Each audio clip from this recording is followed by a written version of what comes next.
What's driving behind what appears to be the sudden demand for these different cryptocurrencies? Yeah, it's a great question. So I think the primary thing that people are looking at is saying, hey, there's been a new technology developed, sometimes referred to as blockchain. We can start to apply that to the concept of currencies, and maybe we can do something where instead of having all transactions happen centrally through a Visa or MasterCard or a bank, maybe we can have a decentralized system.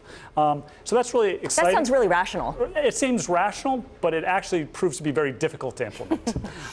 It takes a lot of power, takes a lot of networking, and it takes a lot of time. So I think that's what people are trying to come to grips with and see what happens from here. But I think people like the concept, and that's why the currencies have done so well. So obviously there's a growing interest in Wall Street institutional money towards all this stuff. There's a reason, obviously, that you're here and wrote a report on it representing a bank.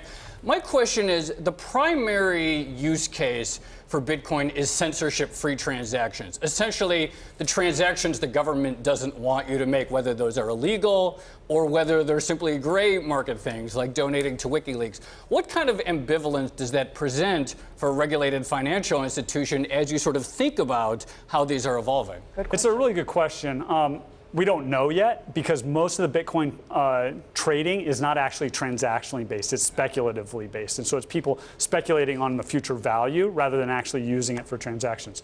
That being said, most governments don't want to step in the way. They want to see what happens. So they're cognizant of the money laundering issues, et cetera. But I think they're willing, for the most part, to see what happens and let it develop naturally.